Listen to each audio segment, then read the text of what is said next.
we didn't have a weather and I didn't expect it to rain day. Yeah, The other weekend now. it's actually good because it's probably snowing. Also, yeah. Oh, yeah, but I mean, it's good for us to have, but Yeah. it's not good. Yeah. That's no maker. It is still like and I guess it looks on, it's still on one side. Their side, and then, Oh, it's good. we didn't get all this. Oh, I know, because like at Costco and whatever, I got like a sled for for us and stuff. And we stayed in a little cottage kind of near snow summit, and went out to this party thing. And there'd be like some snow on the street. I'm trying to.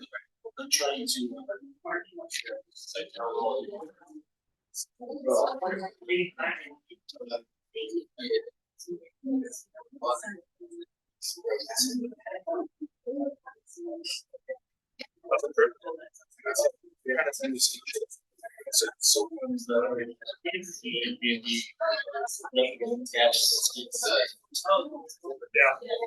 that's what we just did. Yeah.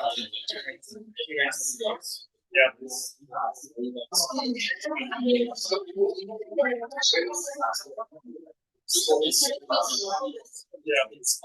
Maybe if that was during this season, it was time goes by fast. In the winter, heroes just like maybe she was because my wife is so much better at skiing than I am. Because I didn't say it's because she knows like she's still like whatever. I think so, but she only skied once before it makes sense. Which might be that's a because she's like halfway down the mountain and I'm like eating her. It's like yeah, that's where it's this is a girl that dances around at October. You know what I mean? Like, I was like, there's no way I'm gonna afford it. It's like, no, she's gonna be in some of Okay, class, we're gonna begin for the evening. So last we left off talking about the spinal cord. We were talking about the spinal nerve, and I think we practically completed talking about that topic. So as a class, let's see if you remember some of these here.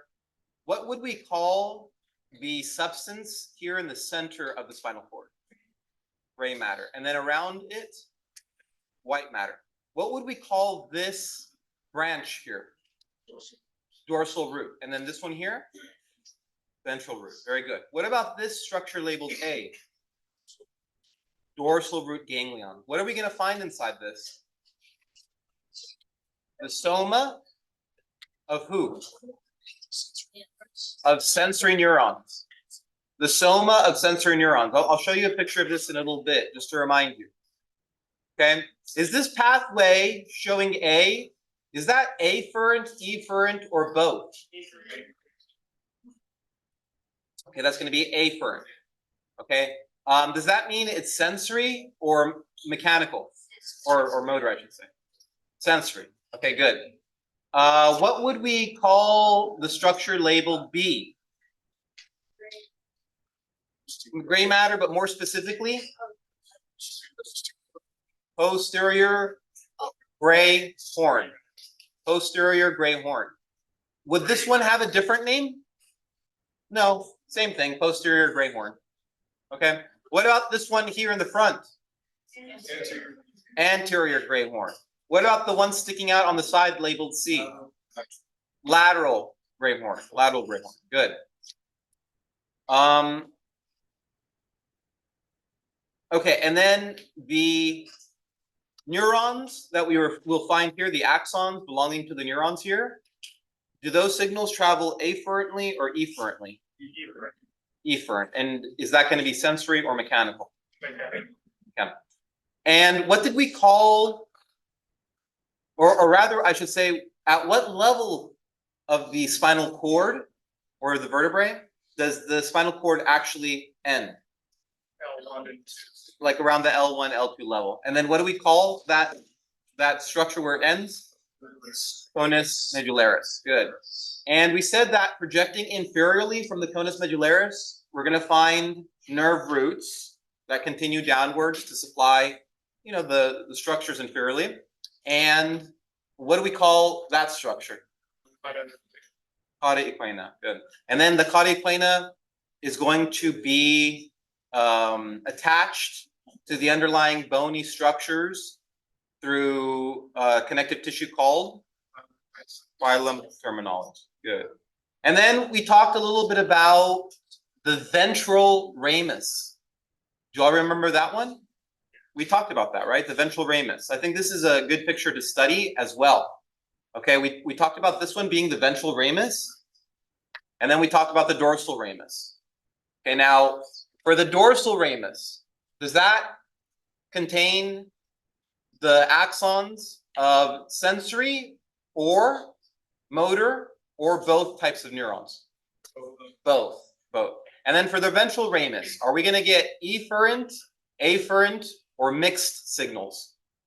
Mixed. Good, because we're talking about almost like the same functionality, right? Except that this one is going to innervate the front of the body, and then this one the back. And then we said the communicating rami, that has to do with the sympathetic nervous system. Okay, so anything that has to do with the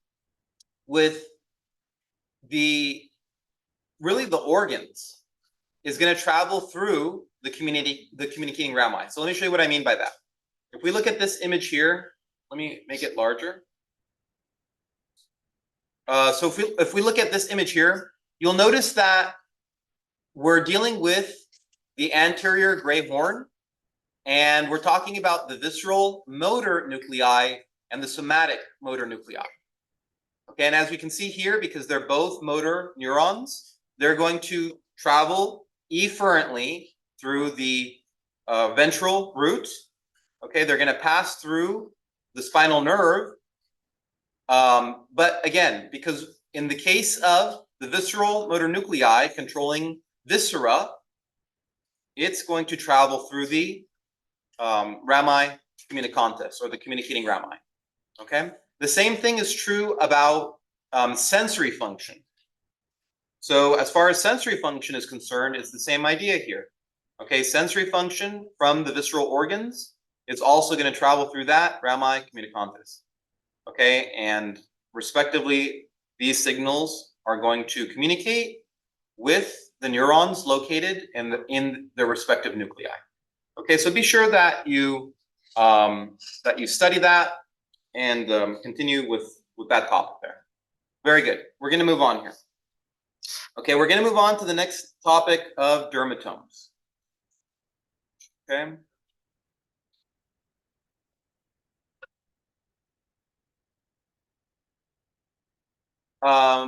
And we're going to continue on with talking about spinal nerves and reflexes as well.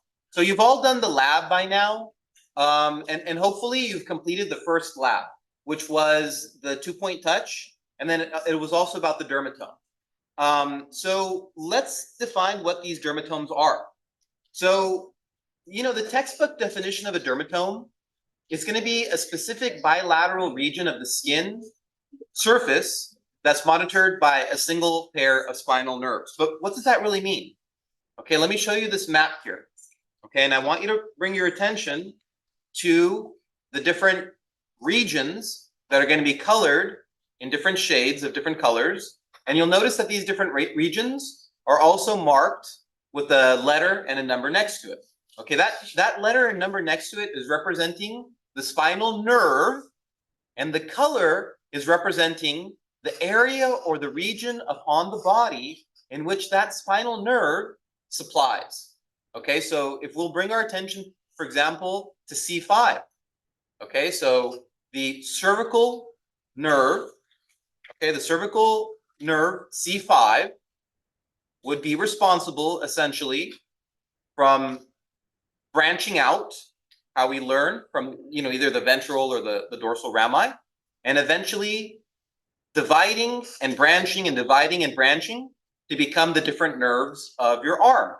And again, specifically, C5, that specific spinal nerve would be responsible for innervating this area that's outlined as you can see here. Okay? T1, for example, would be responsible for this area here. T2 would be responsible for this area here. So again, each spinal nerve is going to monitor and it's going to service a specific region of the body, and those specific regions are called dermatomes. And these are clinically important because if there's any loss or any alteration to the function within any given dermatome that we're showing you here on the map, that could signify a lesion upon that spinal nerve in which supplies the corresponding dermatome, if that makes sense, I hope. Okay, so the way that you all did it in lab, I know some of you in my lab groups, we had time to do the dermatome one, on some of them we didn't, but essentially, just to remind you what it was about, you have the tuning forks, okay? And with the tuning forks, you strike them and they begin to vibrate. And you're supposed to grab the handle of the tuning fork and then place it within the region of the body that was listed on the table. And you are supposed to feel a sensation, or you're supposed to test to see if your partner felt a sensation. Now, again, it's a little bit silly because I'm sure most of you are healthy and don't have any issues with your spinal nerve, so you wouldn't have any issue in feeling that. But in any case, that was the experiment behind that lab with the dermatome, with the tuning forks and everything. With the other experiment that we did with the 2-point touch, that one was dealing with nerve density.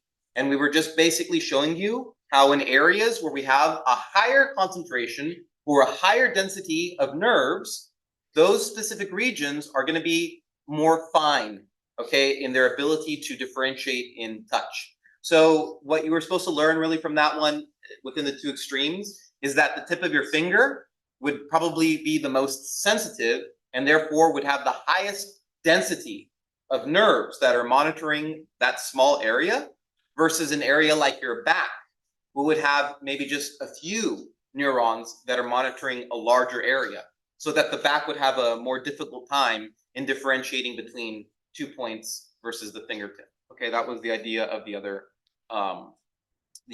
lab there. Okay, but we want to move on now in talking about the next part of the nervous system, really. Okay, so we've talked about, the brain last semester. We've talked about the spinal cord, and we've now talked about the spinal nerves as well. Okay, now let's first define this term here, a nerve plexus. Okay, nerve plexus. So what a nerve plexus is, literally the word plexus from Latin, it means a braid, like braid, right? So you can imagine something that's braided or interwoven together. Okay, so a nerve plexus would be a complex interwoven network of nerves. So let me show you what that looks like. Okay, this is what it looks like here. Okay, these are, and this is actually a simple representation of the nerve plexus between the cervical and thoracic spinal nerves. Okay, so this would essentially be the cervical nerve plexus. And this is actually, like I said, a simple representation. A more true to form representation of the cervical nerve plexuses would look like this. So it's a complex bundle of nerves. Okay, it's a braided bundle of nerves. Okay, now I'm not going to expect you to be able to, if I were to say this one here, what do you call it, or this one here, or to that extent. But I want you to understand at least at this point within your education, the concept of what a plexus is, where they might be located, okay, and what they do.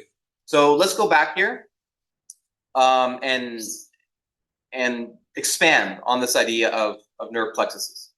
So again, in certain regions within the spinal cord, within certain regions, okay, we're going to have segments that are going to control the structures that correspond to them, essentially.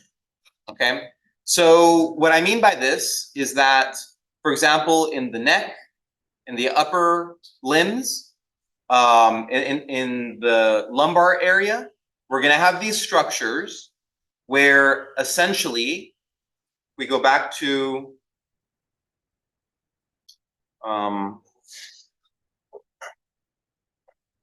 okay, I guess we can show you this one here. If we look at this one here, this would be the ventral ramus of C5. Okay, it's just showing you the ventral ramus. We're not worrying about anything else. We're just worrying about the ventral ramus of C5. And you'll notice what happens in certain areas is that the ventral ramus of C5 ends up kind of connecting to the ventral ramus of the spinal nerve below it, or sometimes above it. Okay, so look at C6. Okay, in the case of C6, it ends up fusing, as you can see, there ends up being like a pathway between the ventral ramus of C6 and C5, but also there's now communication, as you can see, between C6 and C7. Okay, so again, it's like an integrated woven network.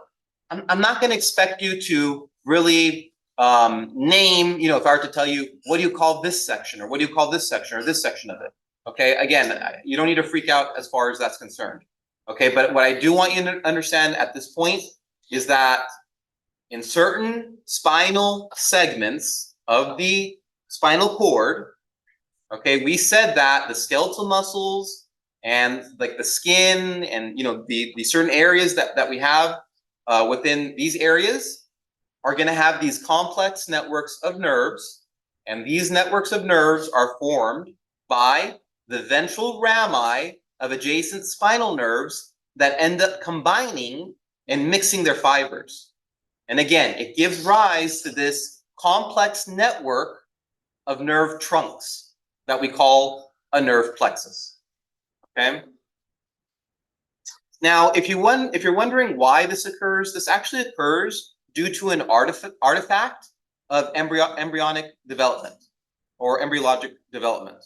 So as the fetus is developing, certain parts of the nervous system grow at different speeds, and this ends up contributing to the formation of these nerve plexuses. Okay, and then again, these nerve plexuses will then give rise to a somewhat odd arrangement of dermatomes and the underlying muscular control to the skeletal muscles via those spinal nerves. Okay, now again, that's the concept I want you to understand. Okay, now this is what you need to memorize. Okay, this next part is what you need to memorize. Okay, so what you do need to memorize are the 4 different nerve plexuses. Okay, the 4 major nerve plexuses, the 4 different nerve plexuses. So the first one is called the cervical plexus. So you're probably already figuring that the cervical plexus has to do with the cervical spinal nerves, most likely. Okay,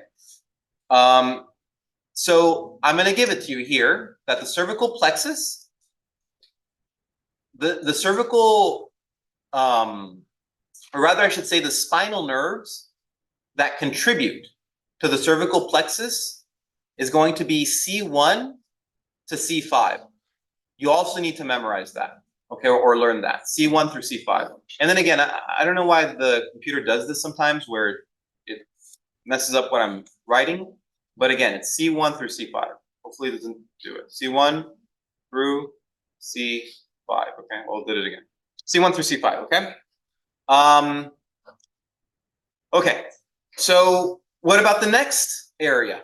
Okay, well, the next plexus is going to be called the brachial plexus. Okay, now the brachial plexus is going to be a much larger plexus. It's much more complex than the cervical plexus. The brachial plexus, if you remember the root word for brachial, it means arm, right? Brachial means arm. So the brachial plexus, as you can imagine, is going to innervate the pectoral girdle. Do you remember that term, pectoral girdle? Okay, that's basically your clavicle and your scapula. Okay, so it's going to innervate the pectoral girdle. It's going to also innervate the upper limb.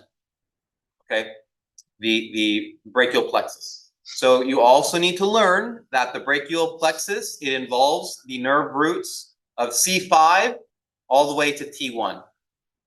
Okay, C5 to T1. So the cervical plexus is C1 to C5, and then the brachial plexus is C5 to T1.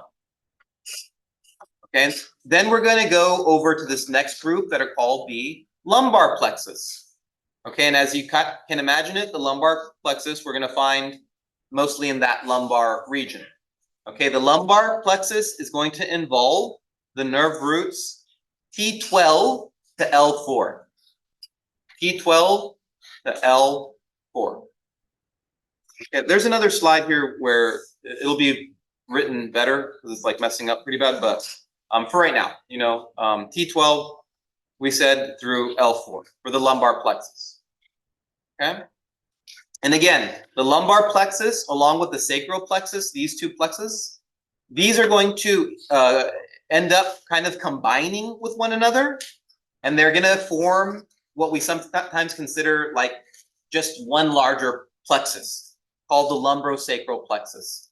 Okay, and the lumbosacral plexus is going to innervate the abdominal muscles, the upper leg muscles, and also the skin of the genitalia.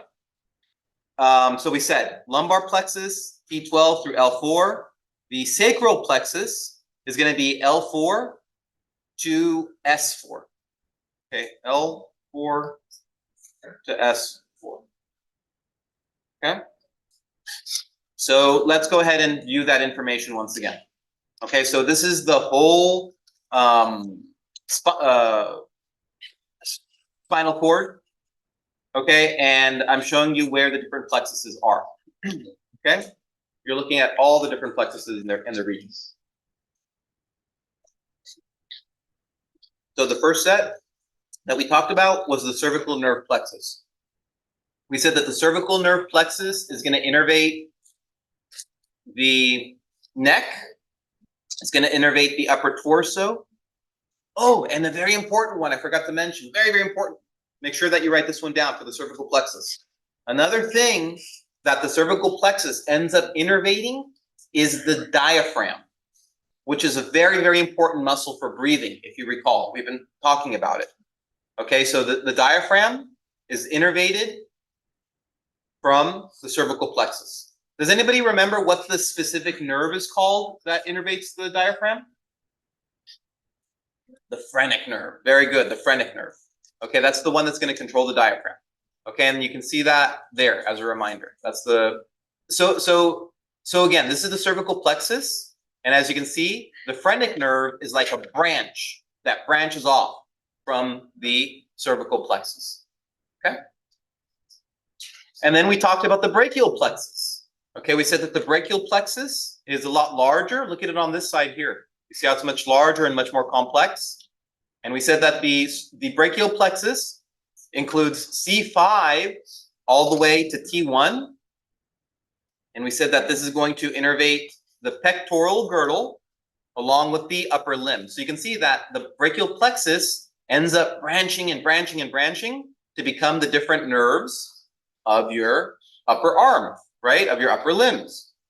Okay, so again, the brachial plexus is comprised of, as we said, C5 through T1, and major nerves that originated from the brachial plexus that you'll need to memorize, and there'll be more later on. And then, by the way, in the Cougar course, as you go along, especially in the lab section, as you go along through the sections, there are like documents or worksheets that say nerves to memorize on cadaver, the nerves to memorize on fetal pig. So pay extra attention to those and know where those are on the body, be able to point those out specifically.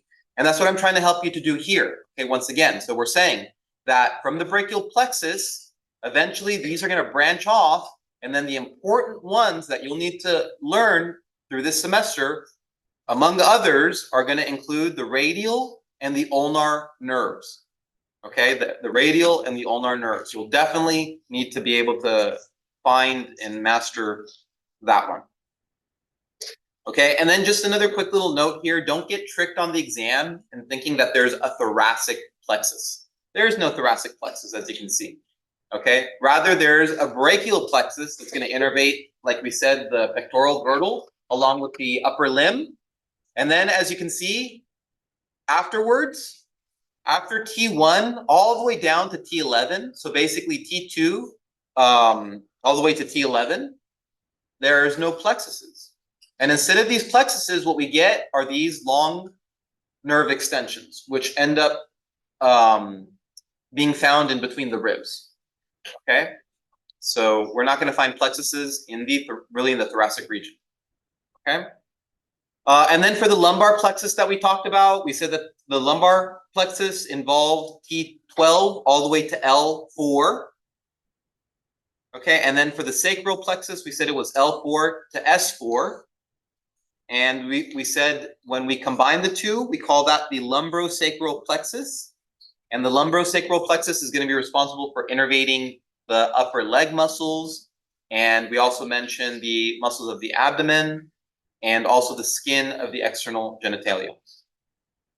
Now, some important major nerves that branch off of the lumbosacral plexus are going to include the femoral nerve.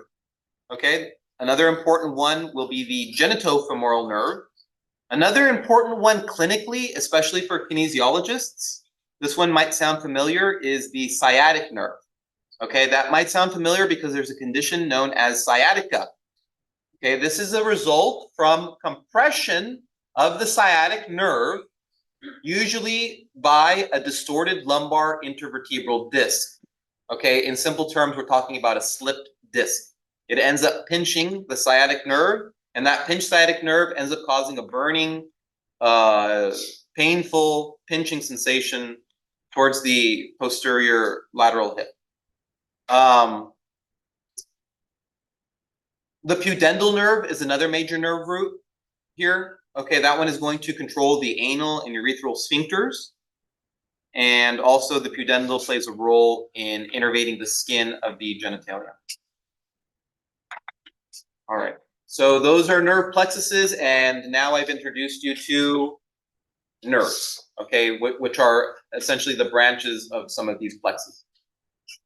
Okay, again, these are the cervical plexus, C1 through C5, as you can see here. And again, I hope you can notice what's bolded here, very important, is the phrenic nerve. Okay, and then we talked about the brachial plexus. Okay, C4, C5 through T1, rather. And we said that the ulnar nerve was an important one. As you can see, it kind of travels from the back of the tricep area. It goes behind the elbow, as you can see, and it follows along the pinky side of the forearm. Okay, the radial nerve as well is going to be another important one. Okay, for the brachial plexus. And then you can see, as far as the dermatomes are concerned, this is like a little bit more of a detailed one, where it would show you precisely, you know, as far as these nerves are concerned, like the radial nerve would be responsible for innervating this area of your skin, this area would be for the median nerve, this would be for the ulnar nerve. Okay. So you might have actually experienced, if you know, since the ulnar nerve travels behind the elbow, in certain situations, if you have your hand laying on your elbow too long in a bad position, you can end up compressing the ulnar nerve, and then you'll start feeling maybe tingling of your pinky or of the side of your hand. And essentially that's what is happening in that situation. Okay.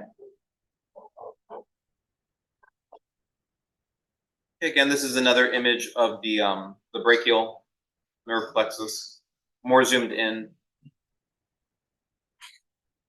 Okay. The lumbar plexus that we talked about, and then the sacral plexus. And then you can see the nerves that I mentioned earlier, the pudendal nerve back here, the sciatic nerve was another one. Okay, and as we move on, we'll start concentrating more on these nerves and some of the names.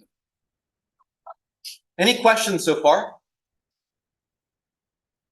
Okay, let's move on now to the next topic, which is reflexes. Okay, so let's first start by giving the definition. What is a reflex? Okay, so what a reflex is, it's going to be a rapid, automatic response to a specific stimuli. That's like the textbook definition. Okay, a reflex is going to be a rapid, automatic response to a specific stimuli. Okay, so what these reflexes do is that they help to preserve homeostasis. And they do this, they maintain homeostasis once again by reacting to stimuli and then making rapid adjustments in the function of a particular organ or organ system, okay, in order to maintain that homeostasis. Okay, now typically reflexes show very little variability. And what I mean by that is a reflex is going to be the same each time you trigger it. You're not going to see that you trigger a reflex and you get a different result. Okay, there's very, very little variability with these reflexes that we're talking about.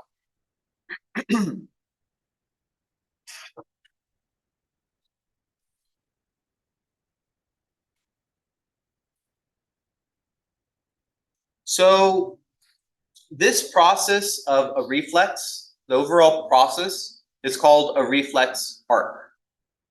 Okay, it's called a reflex arc. So we basically get sensory fibers that deliver information from peripheral receptors. You could read this. I'm going to show you in pictures. I think it's better in pictures. So what do we get here? Like I mentioned, we get a stimulus. Okay, in this case, the stimulus is a little pin that accidentally you stepped on, or accidentally you laid your finger on it, right? So you have that stimulus. Okay, and the stimulus, it does what? It's going to activate a receptor. So remember, on the skin, you have different receptors on your skin that we learned about last semester. We said some of these receptors are going to feel for pressure, some of them feel for temperature, some of them feel for pain. So in this case, we're going to activate a pain receptor. Do you all know what the name for a pain receptor is? What is it? Nociceptor. Good. Nociceptor. Okay, so we're going to activate a receptor here by a stimulus. In this case, it's the pin. And it's going to activate the receptor, like I mentioned. Okay? Okay. So this is the receptor. It's like the endings here of the nerve. Okay, so we stimulate this receptor. Okay? And that essentially activates the neuron. Right? This whole thing that we're talking about is the neuron. The receptor is just the receiving end of the neuron. Okay, and again, this is going to be a sensory neuron. Okay, so it's going to pick up on that stimulus, and it's going to send the signal using different nerves. It might be like how we mentioned earlier, the radial nerve or the ulnar nerve. Okay, and those signals will travel up those nerves until they enter the nerve plexuses that we talked about. And then finally, they're going to enter the dorsal root ganglion, where we said the cell body of a sensory neuron is located. That's what you're seeing here. And then the signal continues on to the dorsal root into the dorsal gray horn, okay, where we have essentially the sensory nuclei. Okay, and that's where we pick up on the sensation of the pinprick. Okay, or not, we pick up on it, or rather we should say that that's how the message travels from this location to the spinal cord. Okay, and again, what type of neuron is this? We can classify this in two different ways. We can classify it based on its structure. Okay, and remember last semester we talked about multipolar, bipolar. Do you remember what this one would be? Not pseudo-unipolar. Yeah, this would be a pseudo-unipolar, or simply unipolar is fine. Perfect. Very good. So this would be a unipolar neuron. Okay, and the reason, again, everybody, if I'm making a point of it in class, I always want to remind you is that there's a good possibility that when I'm asking these types of questions and I'm waiting for responses, that those types of questions can appear on exams, okay? So this sensory neuron will then kind of like propagate that signal into this area of the spinal cord, okay? Now, this signal, this sensory signal, did we say that, is that efferent or afferent, by the way? Efferent. Okay, that's going to be afferent, away from the stimulus, afferent. Efferent towards the effector. Okay, so efferent for motor commands, afferent for sensory commands. Okay, it's all right, keep studying it. Okay, but in any case, this sensory signal is afferent.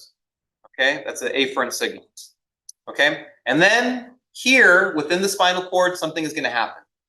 Now, I'm going to show you like the generic thing that can happen. Okay, but later on I'll show you something else that might happen. But this is the generic thing. Within the sensory nuclei, okay, of the dorsal horn, of the dorsal gray horn, okay, we're going to find interneurons. Okay, so be very careful with this because I'm definitely going to put this on the exam. The cell bodies of the sensory neurons, where are they located? The dorsal root ganglion. Okay, a lot of people are going to make up the mistake and they're going to think that the cell bodies of the sensory neurons are located in the sensory nuclei. It's not. Okay, they synapse with interneurons. The interneurons, their cell bodies are the ones that make up the sensory nuclei. Okay, hopefully that makes clear sense. Okay, so this interneuron, if this is the case, if the reflex involves this interneuron, what's going to happen is that this interneuron is going to fire, basically, we can imagine two signals. One signal fires down this way, and it actually exits the gray matter, as you can see there. It exits the gray matter. By the way, who remembers, what do we call that region down here where the axon exits the gray matter? Commissure. Okay, the commissure. And there's two commissures, we said, right? There's one down here and there's one up here. Okay, so that axon is going to exit the gray matter, okay? And it's going to enter into the white matter. And then that axon is going to travel upwards into the brain as an ascending tract, okay? And that message of you pricking your finger is going to reach the primary sensory cortex that we learned about last semester, the brain, where you then will process that information that you just pricked your finger. Okay? So you understand that, oh, ouch, pricked my finger here, right? At the very, very same time. Okay, at the very, very same time. And again, I want to just give a little disclaimer. I'm like super simplifying it. Okay? It's way more complex than this. You've got signals going in every which direction in reality, and there are things about the brain that we have not even discovered. But we're just simplifying it to the best that we can and, you know, bringing it down to like a more simplified explanation here. So at the very, very same time, we get another pathway of the signal, okay? We're going to get another synapse. We're going to get another communication here between the axon terminal of the interneuron and the motor neuron. Okay, the motor neuron is next. Okay, so that interneuron, it synapses with a motor neuron and it activates it. Okay, so now what do we call this signal? We call it a motor signal. And is it afferent or efferent? Efferent. Efferent. And if I were to ask you, where do we find the cell bodies of somatic motor neurons? The cell bodies of somatic motor neurons are located in the spinal cord, right? You see what I'm saying there, everybody? I hope, because everybody is becoming quiet. Yes. Yeah? I wasn't sure. You see the cell body here? This is the cell body of a motor neuron. If I were to ask you, where are the cell bodies of motor neurons located? They're located in the spinal cord. Specifically, they're located in the motor nuclei of the anterior gray horn. Very important, because I guarantee you I'm going to ask you all three of those questions so far. I'm going to ask you where you find the cell body or the soma of a sensory neuron. What do we find inside the sensory nuclei? To whom do we find, like what type of neuron or what cell body belonging to who? And I'm also going to ask you, where do we find the cell body of somatic motor neurons? So that signal is going to travel efferently and eventually it will travel to the effector. In this case, the effector is a muscle. Okay, it'll stimulate that muscle and it will cause you to withdraw your hand from the needle. It will cause you to elicit that response. Okay, any questions on that process there that we went through? This is that reflex arc. Okay, so hopefully we're bringing it all together. Hopefully you're now understanding the different parts of the spinal cord, and you're understanding the different roots, the different rami, how they branch out to become different nerves, which fibers run in which direction, in what structures, and so on. All right, let's move on here. Okay, next, let's talk about the different classifications of reflexes. There are different types of reflexes, right? There's not just one type of reflex. There are different types of reflexes, and we love classifying things. So first, we're going to classify reflexes based on these 4 criteria. Okay, we're going to first classify reflexes on these 4 criteria. We can classify them based on their development. When do they develop? That's the first way that we can classify a reflex. Or we can classify reflexes based on the nature of their response.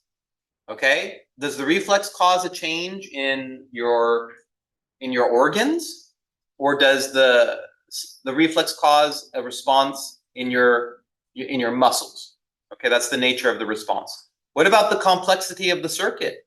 Okay, are you dealing with a complex circuit, or is it a more simple circuit? And then lastly, the processing site. Okay, does most of the processing occur within the spinal cord, or does the processing mostly occur within the brain? Okay, so let's start with this first group of reflexes, which we said are classified based on development. And then the 2 classifications of that are innate reflexes and acquired reflexes. Easy, right? What does innate mean? It means you're born with it. Okay, so innate reflexes are those that are genetically pre-programmed. So for example, you didn't need to be taught how to blink. You didn't need to be taught how to chew or how to swallow or how to suckle or any of those types of reflexes. Okay, when you were born, you already had those reflexes hardwired or pre-programmed into you. Okay, now these reflexes are usually more simple, we can say, right? And an example that we can give as well would be like the withdrawal from pain. You didn't need to be taught that, okay? And then some of these reflexes might be a lot more complex, like chewing or tracking objects with your eyes. Okay, what about acquired reflexes? Well, this is the opposite side here. Okay, so if this one you were born with it, that means this one you have to learn. Okay, so these sometimes are called conditioned reflexes because these you have to condition yourself with. Okay, you have to practice these reflexes. You have to learn these reflexes. Okay, they're still rapid, they're still automatic, but they're learned. So for example, driving. Okay, maybe the first time you drove, you didn't have, the reflexes to turn the wheel and hit the gas and hit the brakes and all the things that you need to do, all the reflexes that you need to have. You know, a car stops in front of you all of a sudden, you don't even really need to think about it, right? You're already slamming on the brake. But you had to learn that. You weren't born with that ability. So again, we're going to call that an acquired or a conditioned reflex. Okay? Gaming, you know, like video games, right? That would also fall under acquired reflexes. And then sports, being able to catch a football or to hit a baseball or to catch a baseball for that matter. All of those are acquired reflexes. Okay, the next classification of reflexes we said were based on the nature of their response. So we're saying that, are they going to involve somatic structures or are they going to involve visceral structures? Okay, so those somatic reflexes are the ones that are still involuntary. Okay, even though we have conscious control over skeletal muscles, these reflexes, keep in mind, are involuntary. Okay, so these somatic reflexes are involuntary control of skeletal muscles. And again, the perfect example that I can give you for a somatic reflex was the pain withdrawal reflex that we were talking about earlier, right? That's an automatic thing. You don't really control that, but that controls skeletal muscle, okay? And then on the opposite side here, you have visceral reflexes. Okay, these are sometimes called automatic or autonomic reflexes. And these, as you might imagine, are going to control organs. So they're going to control smooth muscle. They're going to control cardiac muscle. They're going to control glands. They're going to control adipose tissue. Okay? All right. The next type of reflex, we're going to call this one based on the complexity of the circuit. Okay, so two main subcategories. We have polysynaptic reflexes. Okay, these polysynaptic reflexes, poly means many or more than one. Synaptic means synapses, right? It means like communication. Okay, so the main idea here is that these polysynaptic reflexes, they're more complex, and these are going to involve at least one interneuron that we're going to find between the sensory and the motor neuron within that reflex arc. Okay, that's the polysynaptic reflex. Okay, now there's usually a slight delay that occurs between the stimulus and the response, right? So you're gonna stub your hand on the pin, and like there's a second where you're like, you know. So those take a little bit longer. Okay, there's a slight delay between the stimulus and the response, and the delay is proportionate to the number of synapses that are involved. So if there's more synapses, it takes longer. And again, the example that I'm giving you here that would fall under a polysynaptic reflex would be the pain withdrawal reflex. The monosynaptic reflex, mono means one. Okay, so these do not involve interneurons.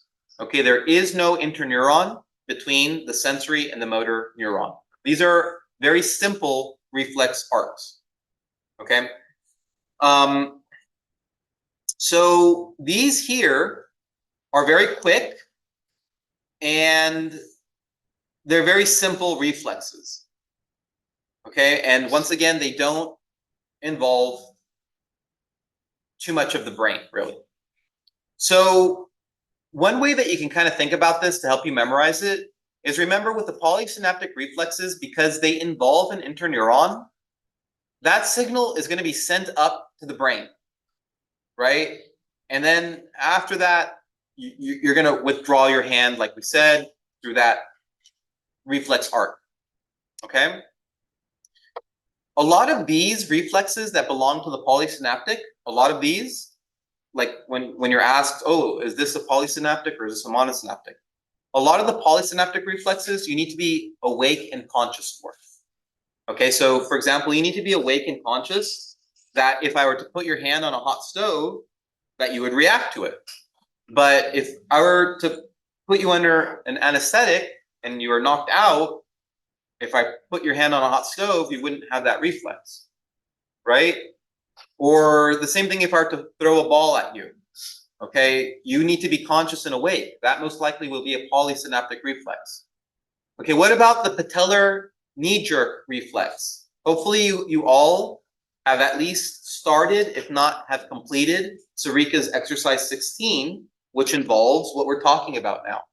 Okay, it had you on the lab, or at least you theoretically did it on the reading assignments, to hit using the hammer the patellar ligament on your partner while their leg is dangling.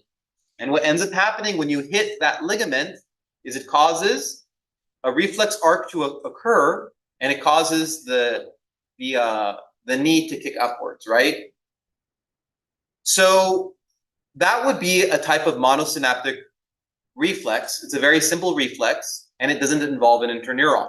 And one way that I can kind of show you that with the example that I was showing you just now is you can be unconscious, but if somebody still hits the knee, you're still going to have the knee jerk reaction. Okay, it's a spinal reflex. It's a more simple reflex. Okay, and then the last one, I mean, I kind of led up to this one here with what I said. The last one is based on the site of processing. Okay, so we have spinal reflexes, and then we have cranial reflexes. So these spinal reflexes,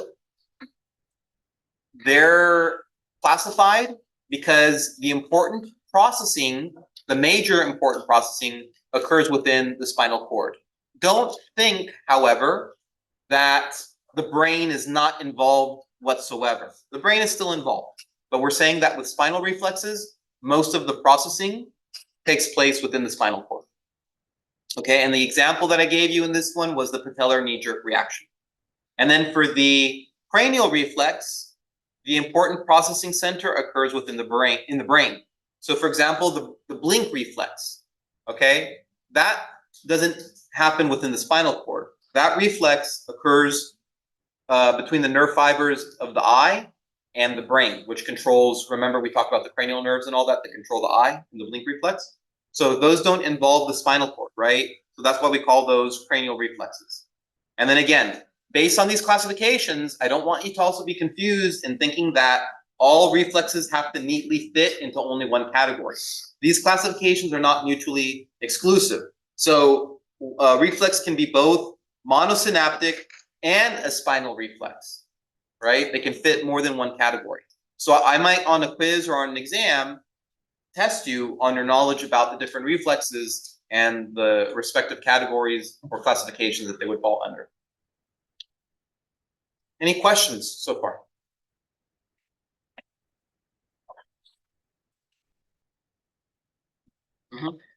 So the reason why it's a polysynaptic reflex, the boiling water or the hot stove or the pain, is because it goes, the reception has to go up to the brain, therefore it takes longer. Yes, that's part of it, but more importantly, what I want you to focus on than that is the fact that the monosynaptic does not use the interneuron, while the polysynaptic, it does use an interneuron. So the fact that you need to be awake and the brain receives the stimulus and it shoots down the message once again to remove your hand, but it also involves the interneuron.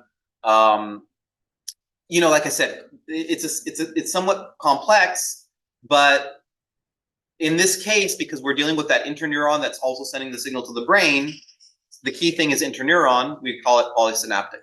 And then with the monosynaptic, the patellar knee-jerk reaction, even though, once again, like I said, I'm trying to simplify it the best that we can, because if you're awake and you're conscious and somebody hits your patellar ligament with the hammer, your knee will jerk and you'll know that your knee will jerk.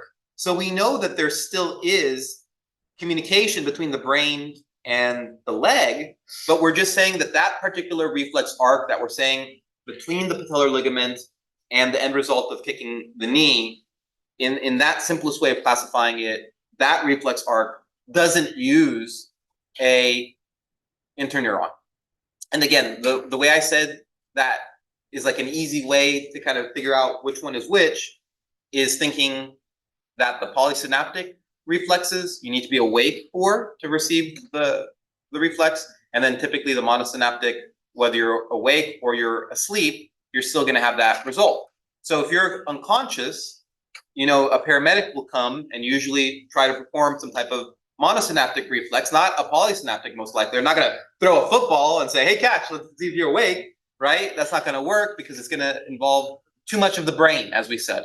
But a monosynaptic, which most likely would fall into the category that we're talking about with the spinal reflex, you would want to test it in order to see if there's damage to one of their spine or their spinal nerves in that case. Makes full sense.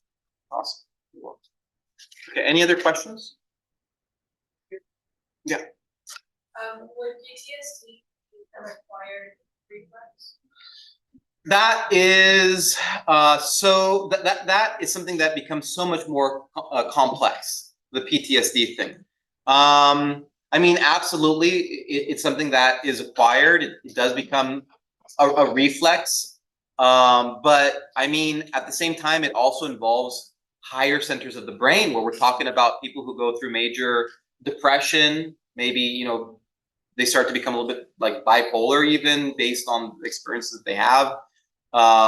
So it's complex. It's a little bit more complex than a reflex, but I guess I can kind of see where you're coming from with that. Yeah. Okay. Any other questions? Okay, let's go ahead and move on here. So we were just talking about the patellar knee-jerk reaction, right? Okay, that type of reflex is known as a stretch reflex. Again, why? Because you're literally, when you hit the patellar ligament with the hammer, what you're really doing is that you're stretching the ligament. Okay, so this is called a stretch reflex. Another name for it, myotatic reflex.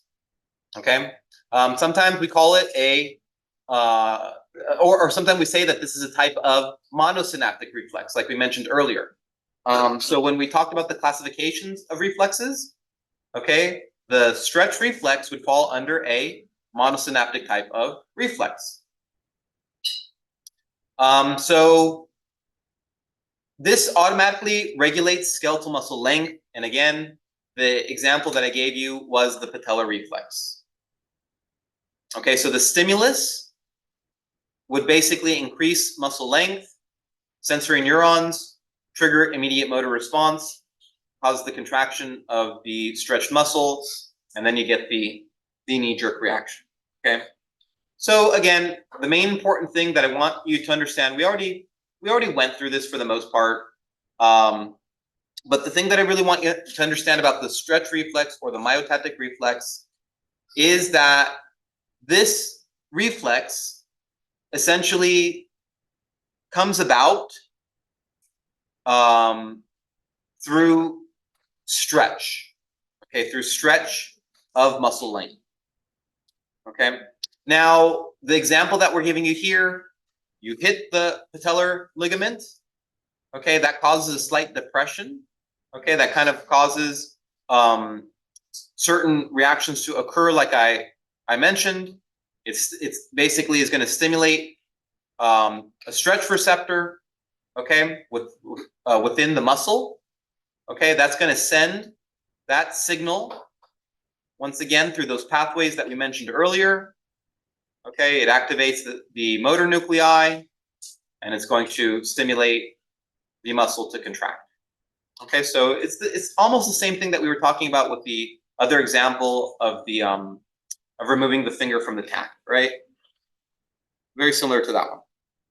Now, these stretch reflexes, besides the patellar knee-jerk reaction, the way that these actually help us to maintain homeostasis in everyday life is that these are used in posture. Okay, so these are actually postural reflexes, and they help to maintain our normal upright posture. So consciously, while you're standing or walking or sitting or doing whatever, you have numerous unconscious reflexive adjustments that are continuously occurring throughout your body in order to coordinate various muscle groups so that you can maintain your posture. Okay? So we can also say that these reflexes A lot of these reflexes, I know this example with the knee jerk is not learned, but I'm going to tell you, a lot of these stretch reflexes are learned. Okay, these reflexes are somatic, meaning that they deal with skeletal muscle.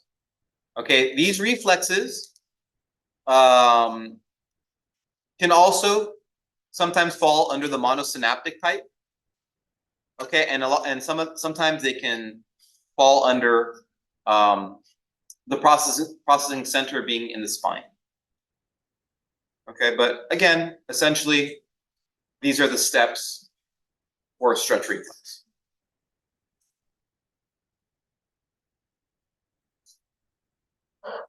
Okay, so again, we're looking at the muscle fibers here. Okay, so essentially, within the muscle fibers, we're going to have a structure that's called the muscle spindle.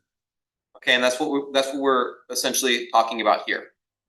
And the muscle spindle, what it is, it's actually a specialized stretch receptor.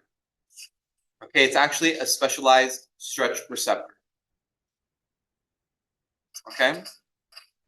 Now, this specialized stretch receptor that we're talking about, this muscle spindle that we're talking about, it's not actually part of the muscle cell itself. It's actually a different type of cell that we're going to find spread throughout muscles. Okay, it's a specialized type of muscle cell, basically. It's not the typical type. Okay, and it's embedded between the other type that we learned about last semester. Okay, so this is a type of sensory structure. Okay, and this sensory structure will pick up on stretch. Okay, it picks up on stretch. Okay, this receptor is also always active. It's always turned on, and it's always ready to receive stimulus in the form of stretch. Okay. So if this muscle spindle were to detect an increase in the muscle stretch, it would cause an increase in the muscle activity, which would then cause, if we were talking about the patellar knee-jerk reaction, it would cause you to kick your knee. If this muscle spindle were to feel a decrease in the stretch, however, it would actually decrease action potentials. Okay, it would actually it would deactivate that muscle. Okay.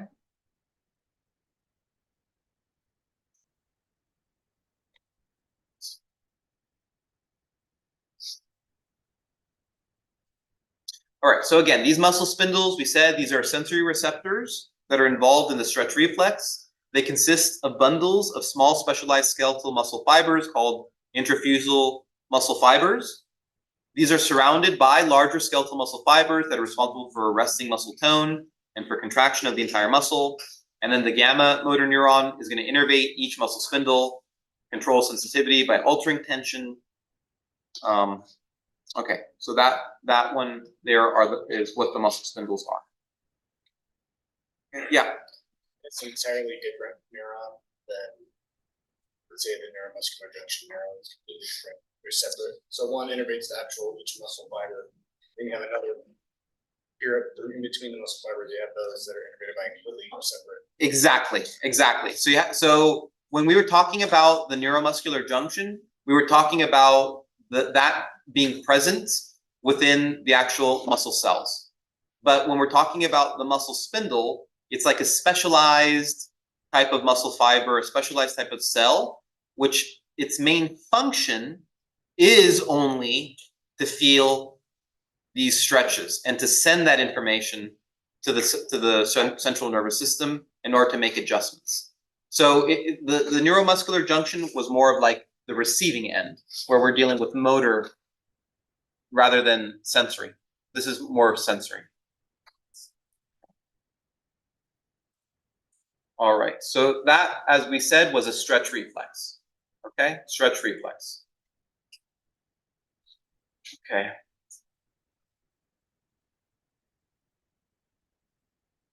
All right, we'll move on to the next thing here. Okay, so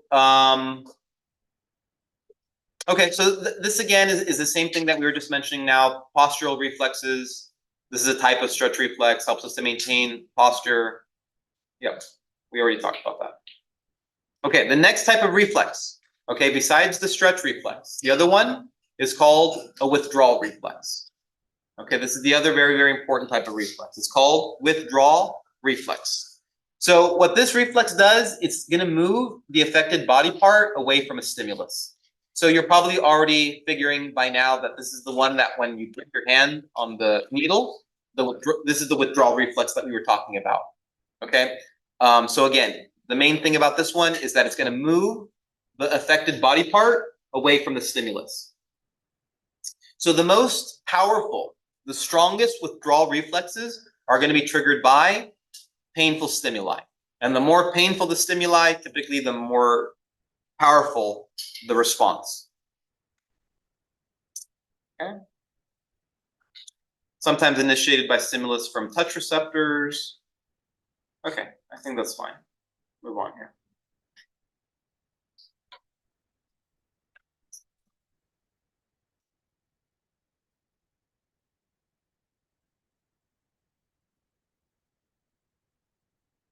So when we talk about this withdrawal reflex, we can talk about different types of withdrawal reflexes.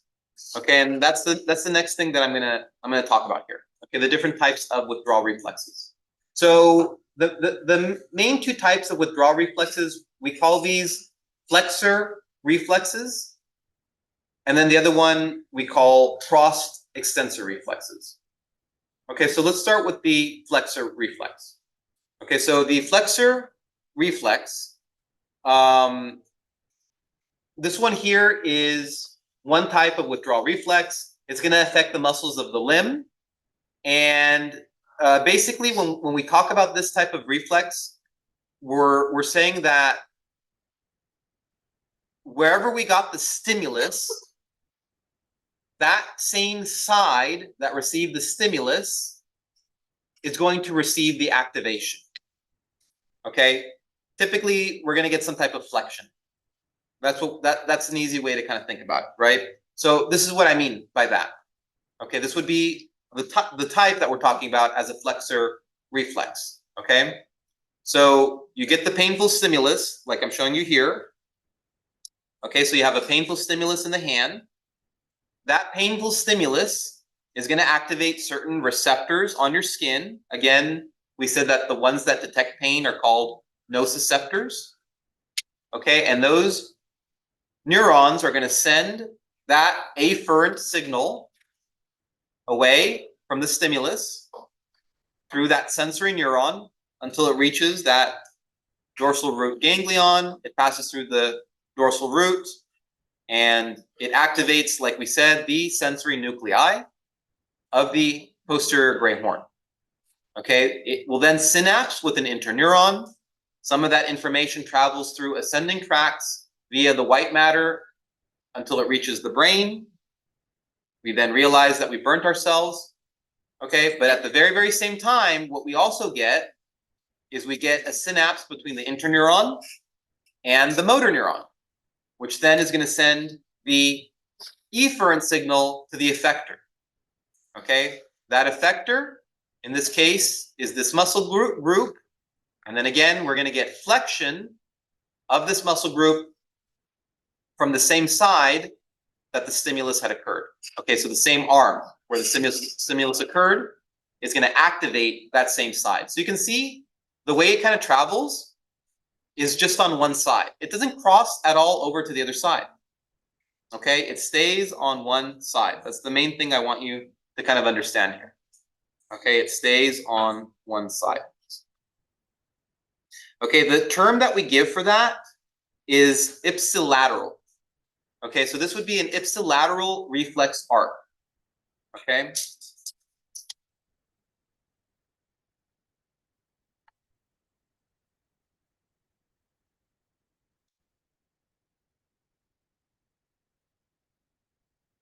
All right, so the other type of reflex are the crossed extensor reflexes. Okay, these are the other type of withdrawal reflexes. Okay, the cross extensor reflex. Okay, so we just talked about what happens with the ipsilateral reflex. What happens with the cross extensor reflex? Well, what would happen if you needed to coordinate activity on the opposite side of the body? Like, let's say, for example, you stepped on a tack. So not only do you need to withdraw your foot, but you also need to send signals to your other leg and activate that in order to balance yourself. So you can see how that kind of crosses, right? That's why we call these contralateral reflex arcs versus the other one that I just showed you, ipsilateral.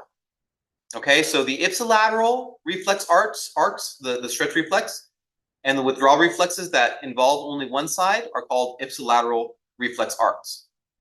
Okay, and then there's the other type that I mentioned. They're called the contralateral reflex arcs. These are sometimes also called cross extensor reflexes.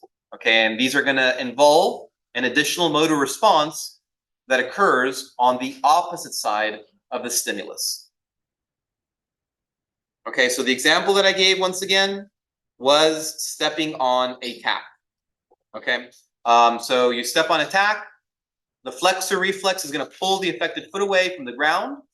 Interneurons are going to stimulate flexors. They'll also inhibit extensors. Then we're also going to get cross extensor reflexes that are going to occur simultaneously. We'll have excitatory interneurons that will stimulate extensors. And this will result in straightening of the opposite leg to support the weight. And this is what we mean by that here. So you get a painful stimulus. It sends it over to the spinal cord like we were talking just as before. Okay, that's going to send the signal to the motor neurons just as before. It's going to cause you to withdraw the leg on the same side. But at the very same time, you're also getting a synapse with the interneuron on the opposite side, which causes you to contract the muscle on the opposite side of the body. Okay, so it's contralateral. Okay, so ipsilateral and contralateral reflex arcs. Okay, again, another.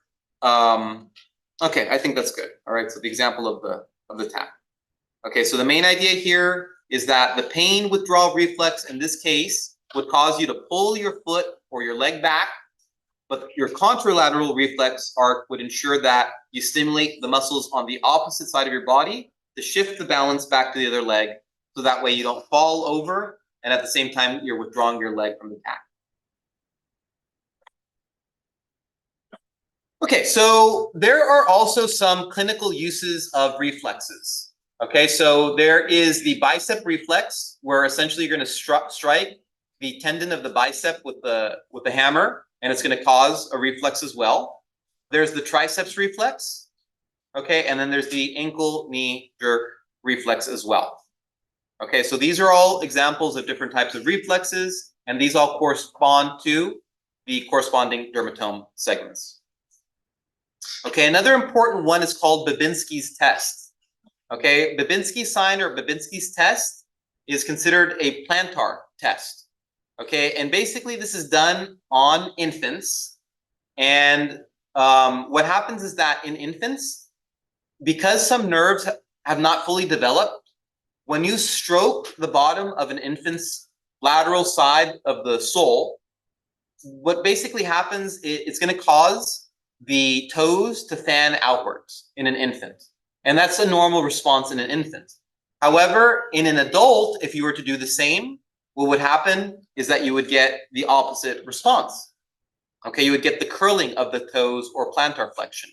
So usually this sign occurs in adults, like, you know, instead of getting the normal reaction, which would be the toe flexion pointing downwards with Babinski's test, if you were to do it on an adult and you get the fanning of the toes, that can tell you that you might have central nervous system damage. Okay, and chapter 16 in the Saricas talks about that in more detail. Okay. Okay, and then lastly, there are some influences that the brain might have on reflexes. 3 more minutes, guys, or 2 more minutes, okay? So there are some reflexes that the brain might have some influences on.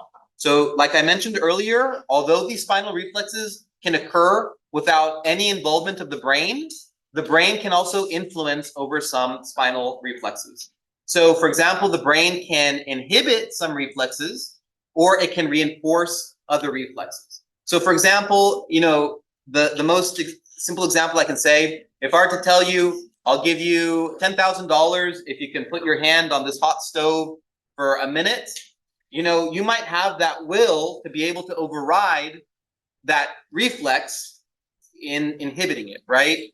And then you can also reinforce some reflexes or exaggerate them as well. Okay, and that's the end of this chapter. Any questions? All right, we'll see you next week, everybody. Have a good weekend.